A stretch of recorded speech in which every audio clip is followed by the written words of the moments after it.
Today I'm at Heathrow Airport Terminal 5 to fly British Airways Club Europe to Barcelona in Spain. I'll take you through the benefits of flying short-haul business class to help you decide if the upgrade is worth the cost. I arrived at Heathrow on the Elizabeth line from central London. At Terminal 5, business class check-in desks were located at the north end of the terminal, close to one of the fast-track security lanes. However, as I had BA Club Gold status, I headed to the south end of the terminal to use the first class check-in area and private security lane.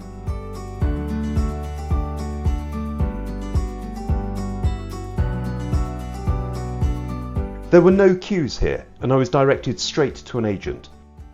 The baggage allowance was 2 checked bags, each weighing up to 32 kilograms or 70 pounds, plus a carry-on item which could weigh up to 23 kilograms or 51 pounds, and a personal item such as a rucksack or handbag.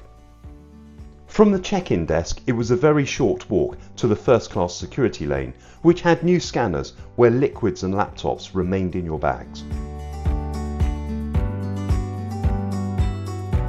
After security, there was a walkway directly into the BA First Class Lounge. Let me know what you think of the review. Leave a like, subscribe for future reviews, and comment away.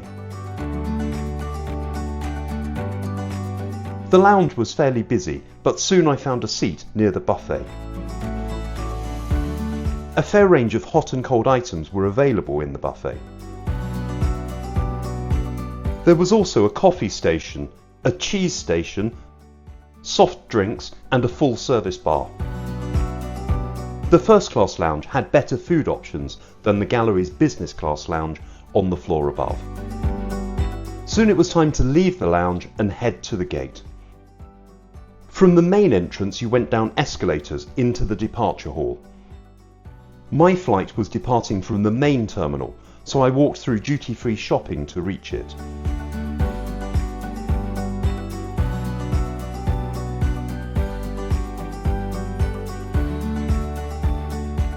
The gate was A7, in the far corner near the Plaza Premium Lounge.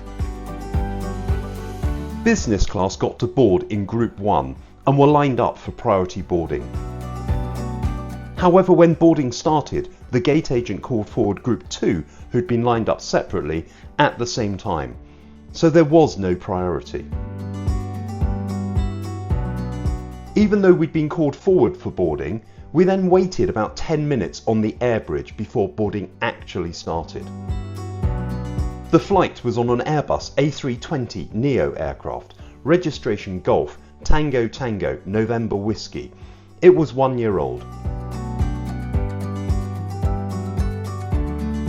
Club Europe was in the front section of the aircraft, taking up the first 7 rows.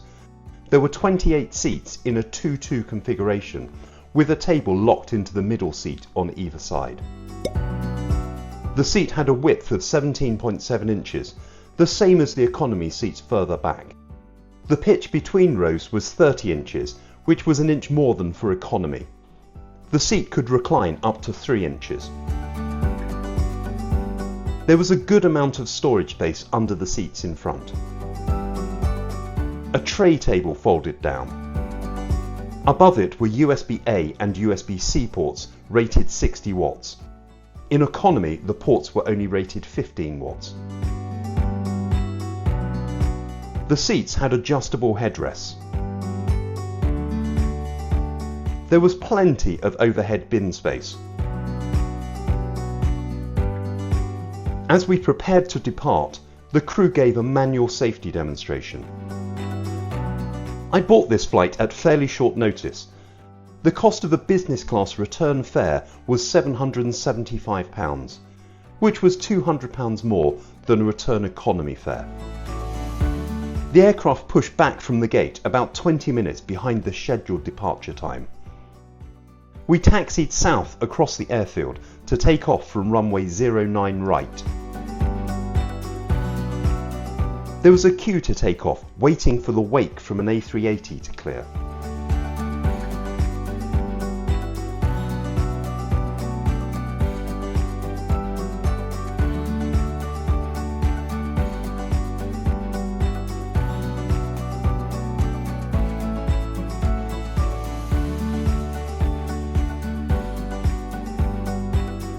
The flight time from London to Barcelona was scheduled to be 2 hours and 15 minutes, but with good flying conditions we could expect a shorter flight time of around 1 hour 45 minutes. Shortly after takeoff, I checked out the onboard Wi-Fi. Free messaging Wi-Fi was available to any member of the BA Club, their renamed Executive Club. Full Wi-Fi and streaming packages were available to purchase from £4.99. Soon after takeoff, drinks from the bar were offered. I opted for a red wine. There was a choice of Cabernet Sauvignon or Syrah. There was also a choice of 2 white wines, including a Sauvignon Blanc. A meal was then offered. There was a choice of either salmon or a vegetarian mushroom dish, so not the most versatile selection. The main course was accompanied by a small strawberry and goat's cheese salad. There was also a warm bread roll. A small linen napkin and metal cutlery were provided. The salmon came with new potatoes and vegetables in a butter sauce. It was pretty tasty. The dessert was an apricot fancy with honey roast oats. The cabin manager checked the ingredients for me to ensure there were no nuts. Overall, it was a good meal for such a short flight, although the choice of only fish or mushrooms wasn't great. After the meal, I was served tea in a china cup. No paper cups here. There was 1 toilet at the front of the aircraft with a further 2 at the rear. This aircraft didn't have a divider between business and economy, so passengers from throughout the plane were walking forward to use the front toilet. It was pretty cramped, but in good condition. Premium toiletries from the White Company were provided. A changing mat folded down from the wall. Back in the cabin, we were soon preparing to land. We came in to land on runway 02 at Barcelona, and then taxied to a stand at Terminal 1. Considering the fare was £200 more than economy, I did think it was worth it. The less cramped cabin with the middle seats blocked was good. With only 4 passengers on each row, there was plenty of overhead bin space and little chance of cabin bags needing to be gate checked. The food was good, although the selection could have been better, and the wines were perfectly drinkable. My biggest criticism was the shambles of boarding, not actually giving Group 1 priority over Group 2, and then holding everyone on the airbridge with no seats for 10 minutes. What do you think of British Airways Club Europe? Do you think it's worth the upgrade from economy? Let me know in the comments. If you've enjoyed the video, please give it a thumbs up. And I'd be delighted if you would subscribe to Doors to Automatic for future reviews.